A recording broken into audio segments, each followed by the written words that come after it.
Hoje a mensagem é bastante especial. Eu gosto muito de falar de Deus, não sei vocês. Eu gosto bastante e essa semana me alugaram, né? Cada dia eu estou numa igreja diferente, mas é com muita felicidade que eu vou às igrejas compartilhar do amor de Deus que um dia me alcançou e que também alcançou cada um de vocês. É por isso que a gente está aqui, não é verdade? Hoje a gente vai aprender um pouco mais sobre a história de um líder que era improvável. Como assim improvável? A gente vai entender um pouco mais. Vocês lembram qual foi o personagem de ontem? Carlos Júnior falou aqui, falou de 7 características de um líder. Quem foi o líder que ele falou? Josué. Hoje a gente vai estudar um outro líder na Bíblia. E essa história sempre foi me contada quando eu era criança. E eu nunca tinha visto pela visão que o autor do sermonário trouxe. E aí eu vou tentar expressar para vocês hoje, essa noite, o que ele raciocinou, a interpretação dele acerca dessa história. Eu ainda não vou falar o personagem, mas eu quero fazer uma pergunta para vocês. A gente teve a Copa do Mundo recentemente, uma decepção, o Brasil não ganhou, né? Não foi dessa vez o Hexa, mas eu quero fazer uma pergunta para vocês. Será que uma pessoa pode fazer a diferença no desempenho de um time? Você já assiste futebol, né? Um jogador apenas tem como fazer a diferença no desempenho de um time? Tem que ser um conjunto. Um time, ele passa todos os dias treinando. Seja ele time de futebol, de natação, de vôlei, de basquete. Há um conjunto para que o jogo seja ganho. Não é assim? Mas, se você perceber, em cada time tem alguém que é mais visado. Alguém que sempre se destaca. Alguém que é o melhor. Se eu perguntar para vocês quem é o jogador da seleção brasileira que é ou deveria ser o melhor, quem é? Neymar Júnior, né? Vocês concordam comigo? Gente, negação, né? Ele nessa Copa, só mais Coutinho. Mas Neymar, ele é considerado um dos melhores jogadores do mundo, inclusive um dos mais bem pagos. Se eu perguntar para vocês, um jogador de destaque do basquete, vocês sabem dizer quem é? Michael Jordan. Negão alto, que joga pra caramba. Ele é muito bom. Antigamente no futebol brasileiro, quem era o melhor jogador do mundo? Pelé. Concordam? Às vezes pai eu fala, né? Vocês sabem que é jogo não. Jogo é quando era com Pelé. Aí eu, né? Nunca nem vi. Mas dizem que ele fez mais de 1000 gols. E aí, da Argentina, quem é o jogador de maior destaque? Messi. Lionel Messi, né? Uma coisa desse tipo. Quando a gente olha para a política, vocês podem identificar algumas pessoas de destaque na política? Quem? Lula condenado? Lula, com certeza, ele fez uma diferença enorme no nosso país. A gente precisa reconhecer. Mahatma Gandhi, história belíssima. Nelson Mandela. Martin Luther King Jr. Ela não está envolvida tanto com política, mas uma menina me chamou bastante atenção. E essa semana que passou, ela esteve aqui no Brasil. Eu tive a felicidade de ler o livro dela. Inclusive tem um documentário dela. Ela tem a minha idade e o nome dela se chama Malala. Alguém já ouviu falar nela? A menina, gente, revolucionária. Para quem tem curiosidade, procurem sobre a história dela. Ela simplesmente foi a pessoa mais jovem a ganhar o Prêmio Nobel da Paz. Tudo isso porque ela defendeu a educação para meninas, que onde ela mora não pode estudar meninas. As meninas não têm o direito de estudo. Então é incrível a história dela. E são pessoas que têm se mostrado diferente. Malala se tornou uma heroína. diferente, e foi na nossa época. É difícil encontrar alguém de destaque hoje que faça a diferença, né? Ela simplesmente fez a diferença. Então, hoje a gente vai aprender que, diferentemente do mundo, que quem é melhor se destaca, a gente vai aprender que Deus, Ele escolhe pessoas que são improváveis. Como assim? Pessoas que não são cultas, pessoas que não são capacitadas, pessoas que você menos imagina, Deus vai lá e escolhe para exercer uma função. E a gente pode citar Abraão. Abraão, com 99 anos, recebeu a promessa de que ele seria pai de uma grande nação. Deus não poderia ter escolhido um jovem, mas Deus escolheu Abraão. Ele saiu da sua parentela, foi para onde Deus foi guiando, e Deus, ele cumpriu na vida de Abraão aquilo que ele tinha prometido.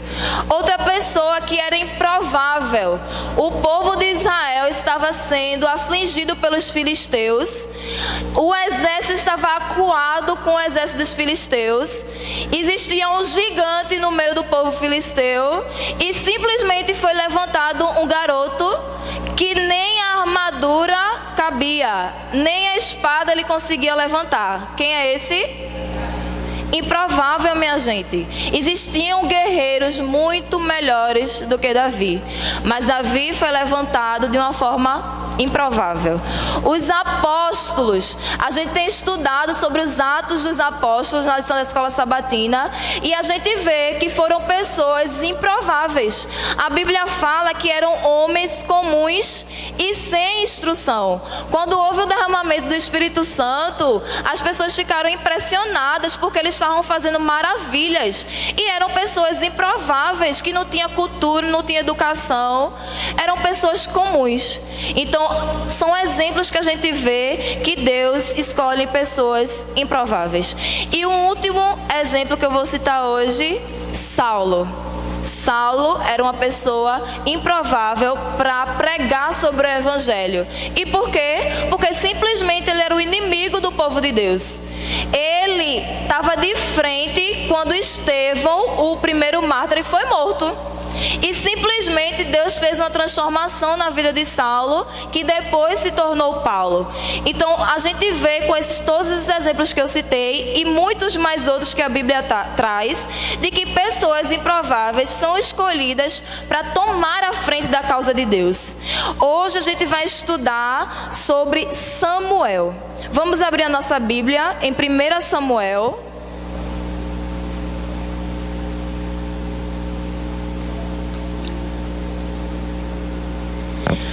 1 Samuel, capítulo 3.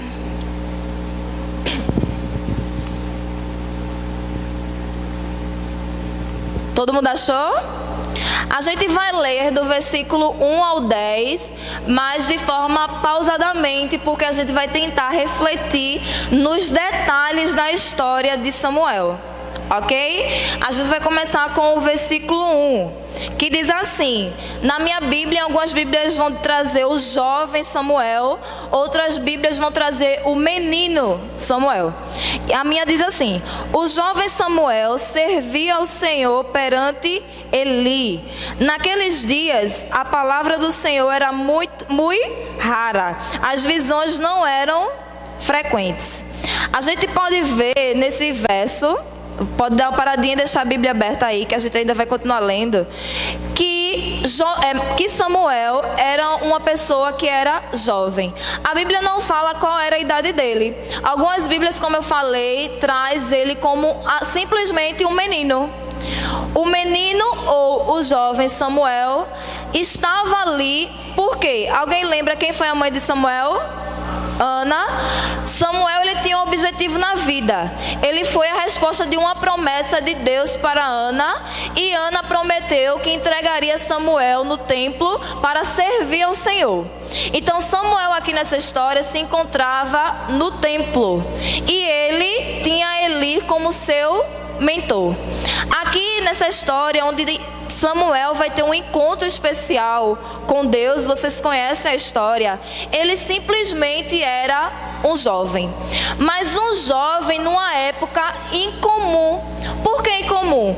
Aqui no versículo 1 está dizendo que o Senhor, a palavra do Senhor era rara. As visões já não eram mais frequentes. Ou seja, Deus de alguma forma estava em silêncio. Samuel tinha crescido no templo e ainda não tinha ouvido a voz do Senhor. Por quê? Porque o Senhor estava ausente. O Senhor não era mais manifestado e Samuel estava vivendo nessa época. Uma realidade que a gente pode entender com esse verso: é possível, minha gente, ter uma igreja sem Deus. Isso é forte. É possível que haja uma igreja sem Deus. Na época de Samuel, existia o templo. Samuel estava ali servindo ao Senhor. Existia Eli, que era o sacerdote. Mas era uma igreja, um templo que não ouvia mais a voz do Senhor. E aí eu fico pensando, será que é a realidade da nossa igreja hoje? Onde as pessoas vêm à igreja apenas para ter um encontro com os amigos, ou apenas porque é rotineiro, ou apenas porque aprendeu dessa forma, ou apenas porque não tem nada para fazer em casa e vai à igreja e senta nesses bancos, presta atenção ou não na mensagem, nos louvores, vai embora para casa a mesma pessoa que entrou, porque não teve um encontro especial com Cristo, porque não conseguiu ouvir a voz do Senhor. Então, ali no tempo de Samuel, a voz do Senhor era rara, não havia mais visões frequentes. De alguma forma, Deus estava em silêncio. E Samuel estava nesse meio. Precisamos, irmãos, nos atentar que uma igreja sem Deus é um lugar qualquer, como qualquer outro. Então precisamos convidar Deus para a nossa igreja, para a nossa casa, para dentro de nós que somos a igreja. Precisamos nos atentar a isso. É estranho de alguma forma Deus se mostrar em silêncio ou afastado do seu povo. Era o povo dele, o povo de Israel, o povo escolhido de Deus. É bem verdade que Deus realmente fica em silêncio em algumas situações, mas nesse caso aqui não era porque ele queria ficar em silêncio. Estava acontecendo alguma coisa naquela época que Deus tinha se afastado. E ali, na Bíblia a gente pode ver histórias de Deus sempre procurando o seu povo. E ali a gente começa a entender por que Deus estava afastado. A gente não consegue entender. A gente pode relembrar a história dos nossos primeiros pais, Adão e Eva. Eles pecaram contra o Senhor, mas Deus, ele teve a preocupação de procurar Adão e Eva. E Deus fala assim: onde estás? Onde está você? Deus vai até Adão e Eva procurá-lo. Sabe por quê? Porque quem ama não consegue ficar distante. Eu digo isso, eu namoro, vocês alguns já devem namorar, ou já são casados, e é muito ruim passar muito tempo sem ver o seu namorado, sem ver o seu noivo, sem ver o seu marido. Tem gente que nem consegue dormir, aqueles que são casados, se não tiver de lado o seu marido. Então, a distância é algo ruim, principalmente quando se há amor. Então, Deus, ele nos ama. Então, como é que ele estava afastado ali do povo? Quando Israel saiu do Egito, Deus, ele deu uma ordem para Moisés: aqui você vai levantar um santuário. E esse santuário era para quê? Para que Deus habitasse no povo de Israel.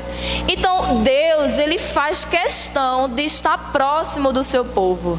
A gente pode ver também que quando Deus, ele mandou o seu filho, ele deu o seu filho ao mundo e ele foi chamado de Emanuel.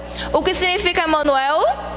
Deus conosco. Mais uma prova de que Deus, Ele quer estar no meio do seu povo. E a gente pode ver também diversas parábolas de que Deus, Jesus, Ele prega sobre esperar o seu povo, de querer estar próximo. A moeda perdida, a ovelha perdida, o filho pródigo, tudo isso são histórias de Deus querendo se aproximar do seu povo. Mas aí eu volto à pergunta: por que Deus queria ficar longe no tempo de Samuel? Por quê? A gente pode ver na própria Bíblia que a desobediência afasta Deus de nós. Vamos abrir a nossa Bíblia, marquem aí 1 Samuel que a gente vai voltar. Mas vamos lá em Isaías. Isaías capítulo 59.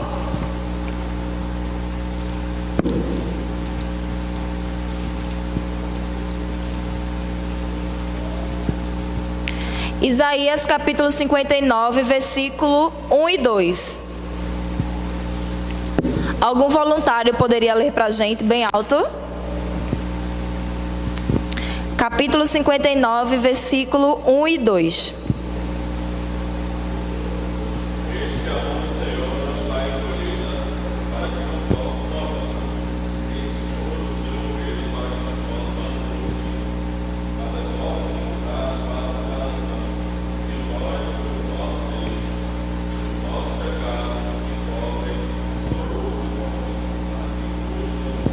Isso, obrigada. Então a gente pode ver aqui em Isaías que as nossas transgressões, os nossos pecados, traz uma separação entre nós e Deus. Isso não significa de que nós que somos pecadores iremos se distanciar de Cristo. Ele não vai se distanciar de nós por sermos pecadores. Até porque a graça dele nos alcança e ele nos perdoa quando a gente pede perdão.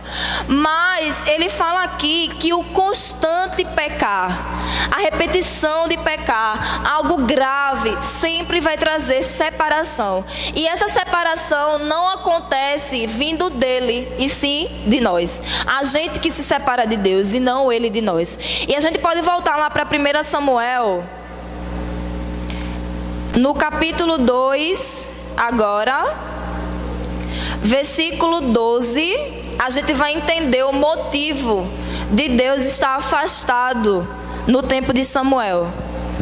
1 Samuel capítulo 2, versículo 12... e o versículo 17 e o versículo 22. Vamos ler primeiro o 12. Todo mundo achou, né? Era, porém, os filhos de Eli, filhos de Belial, e não se importavam com o Senhor. Versículo 17 diz assim: era, pois, muito grande o pecado desses moços perante o Senhor, porquanto eles desprezavam a oferta do Senhor. E aí o versículo 22: era, porém, Eli já muito velho, e ouvia tudo quanto seus filhos faziam a todo Israel, e de como se deitavam com as mulheres que serviam à porta da tenda da congregação. Então, vamos voltar aqui. A gente vê que os próprios filhos do sacerdote Eli estavam pecando de forma grande contra o Senhor, de modo que eles nem mais se importavam com o Senhor, de modo que eles estavam zombando de Deus, ao ponto de se deitar com as mulheres que serviam na porta da congregação.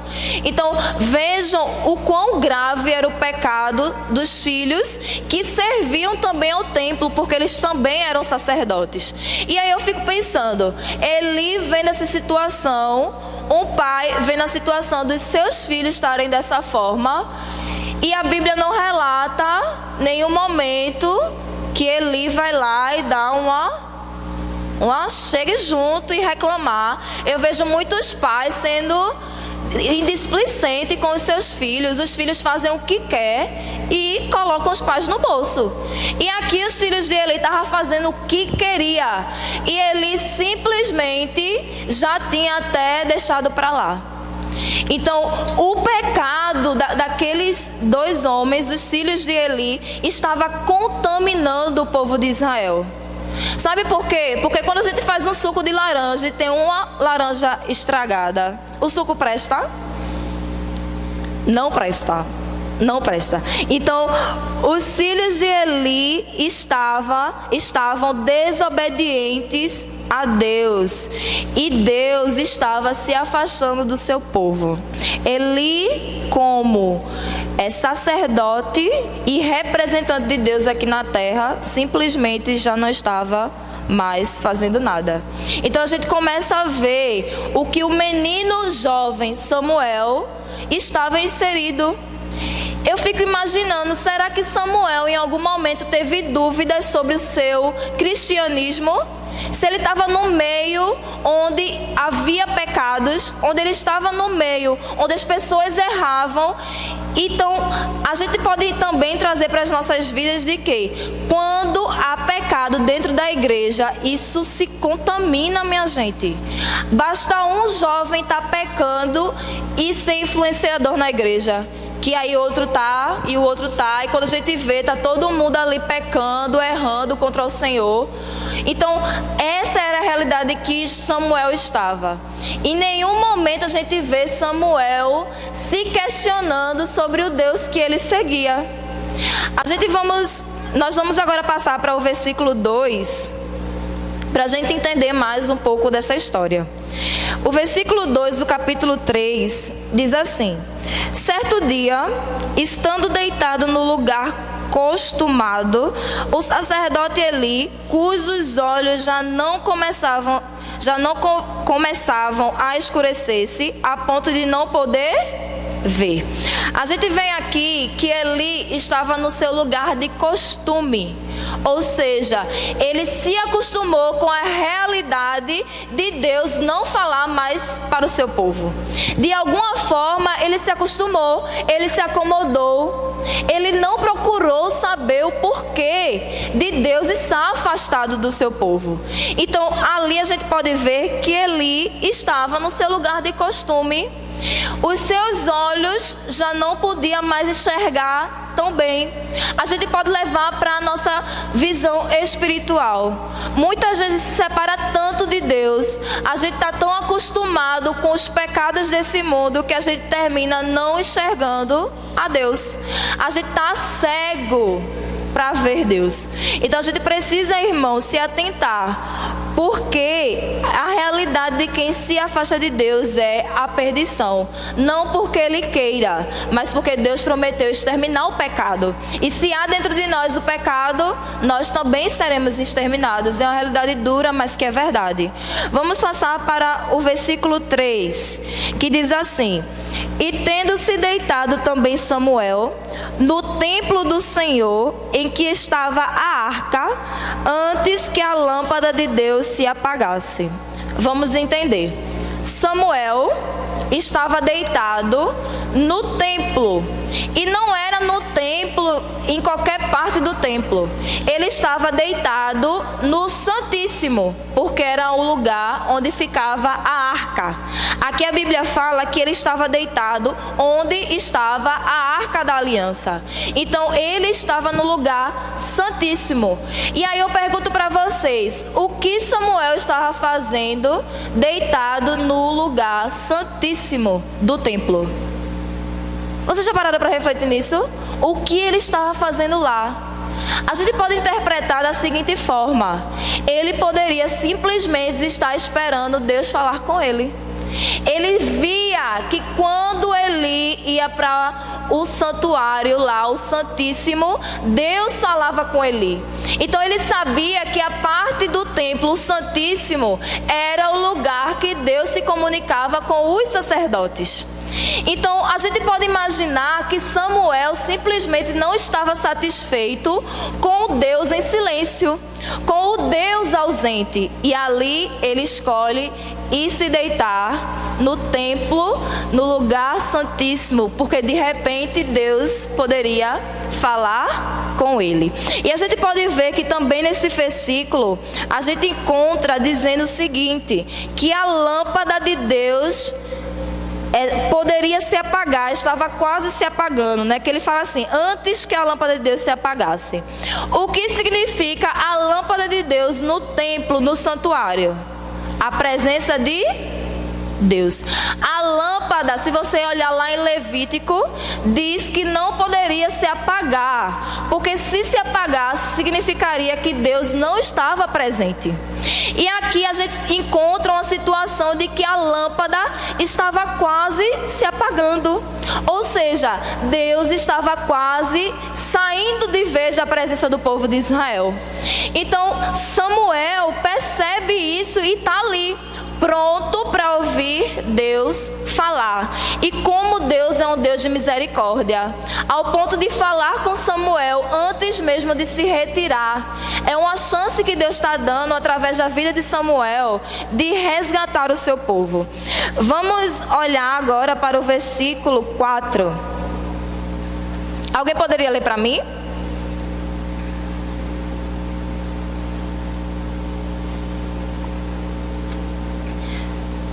Eu vou ler. O Senhor chamou o menino, Samuel, Samuel. Este respondeu, eis-me aqui. Aqui é o próprio Deus saindo do seu trono, de todo mundo que ele precisa cuidar, ele se atentou àquele momento e chamou por Samuel. E ali ele prontamente falou o quê? Eis-me aqui. A gente consegue encontrar um jovem que estava disposto, um jovem disponível, um jovem que queria fazer o trabalho do Senhor. E aí a gente começa a perceber que Samuel não reconhece a voz, até porque ele acha que a voz era de quem? Vamos ver no versículo 5, e aí a gente vai do 5 ao 7 agora. Versículo 5. Correu a Eli e disse, eis-me aqui, pois tu me chamaste. Mas ele disse, não te chamei, torna a deitar-te. Ele se foi e se deitou. Tornou o Senhor a chamar, Samuel. Este se levantou, foi a Eli e disse, eis-me aqui, pois tu me chamaste. Mas ele disse, não te chamei, meu filho, torna a deitar-te. Porém Samuel ainda não conhecia o Senhor, e ainda não lhe tinha sido manifestada a palavra do Senhor.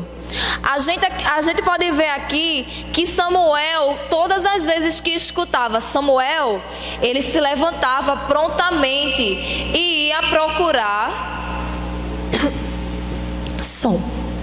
e ia procurar por Eli. E Eli não tinha se atentado de que era o Senhor que estava chamando Samuel. E sempre ele dizia, menino, vai-te embora dormir, tá doido, tá escutando vozes, pelo amor de Deus. E aí Samuel ia e voltava a dormir. O que a gente pode entender também com isso? Muitas vezes, líderes anciãos, pastores, estão mandando os jovens irem dormir. Como assim? Sempre que é manifestado no jovem o poder de Deus, sempre que ele está ali animado para fazer o trabalho de Deus, sempre que ele está disponível com ideias maravilhosas, simplesmente recebe um balde d'água, água fria, e manda eles irem dormir. Jovem, tu, que nada a ver. Eu posso ficar pensando, talvez Eli tenha imaginado o seguinte, lógico que não é a voz de Deus. Por que Deus falaria com o jovem? Ele só fala comigo. Eu sou o sacerdote. Não faz sentido Deus falar com Samuel. Ele é apenas um jovem que ainda nem entendeu, nem sabe o poder de Deus. E ali, todas as vezes, Samuel era mandado a ir dormir. Então, irmãos, cuidado, para que vocês não possam estar mandando os seus jovens irem dormir. Se eles estão com vontade de trabalhar, deixa eles trabalhar. trabalharem, mesmo do jeito deles, né? Porque a gente termina, eu vou me colocar que eu sou jovem, a gente termina às vezes excedendo algumas coisas, errando em outras, mas isso muitas vezes é por falta de maturidade. Mas os jovens, eles precisam ter experiências dentro da igreja, precisam ter experiências servindo a Deus. Então, irmãos, cuidado, para que vocês não possam ser igual a Eli, mandarem os jovens irem dormir. Vamos continuar no versículo 8, 9 e 10 do capítulo 3, que diz assim: o Senhor, pois, tornou a chamar a Samuel terceira vez, e ele se levantou e foi a Eli e disse: eis-me aqui, pois tu me chamaste. Então entendeu Eli que era o Senhor quem chamava o jovem. Por isso Eli disse a Samuel: vai deitar-te, se alguém te chamar dirás: fala, Senhor, porque o teu servo... E foi Samuel para o seu lugar e se deitou. Então veio o Senhor e ali esteve e chamou como das outras vezes: Samuel, Samuel. Este respondeu: fala, porque o teu servo... Aqui a gente vê na Bíblia que Deus se fez presente onde Samuel estava. Deus, ele deixou tudo e foi lá ter um encontro com Samuel. Por quê? Porque ele queria chamar o jovem Samuel, um jovem improvável. Por que Samuel? Porque não outro. Os filhos de Eli era para assumir esse propósito de continuar o trabalho do seu pai, mas os filhos de Eli estavam desobedientes, estavam separando Deus deles. Então Samuel, um menino que estava ali, só servindo Eli, foi chamado para ser líder, e um líder exemplar, um profeta de Deus. Samuel fez maravilhas, foi representante de Deus no povo de Deus. Então a gente pode ver que aqui Samuel estava pronto a aprender. Quando Eli falou: agora eu entendi, é Deus que está chamando. E ali ele falou para Samuel: Samuel, quando você ouvir de novo, o que é que você vai falar? Fala, Senhor, porque o teu servo ouve. Ali Samuel estava pronto para entender as ordens de Deus, para entender os propósitos de Deus na vida dele. E vamos para o último texto dessa noite, que está no versículo 21 do capítulo 3, e depois a gente vai ler o capítulo 4, versículo 1. Capítulo 3, 21 agora. Continuou o Senhor a aparecer em Siló, enquanto por sua palavra o Senhor se manifestava ali a Samuel. Veio a palavra de Samuel a todo o Israel. Israel saiu a peleja contra os filisteus e se acampou junto a Ebenezer, e os filisteus se acamparam juntos a Afeca. Vamos agora concluir a mensagem de hoje. Samuel, ele teve um encontro especial com Deus.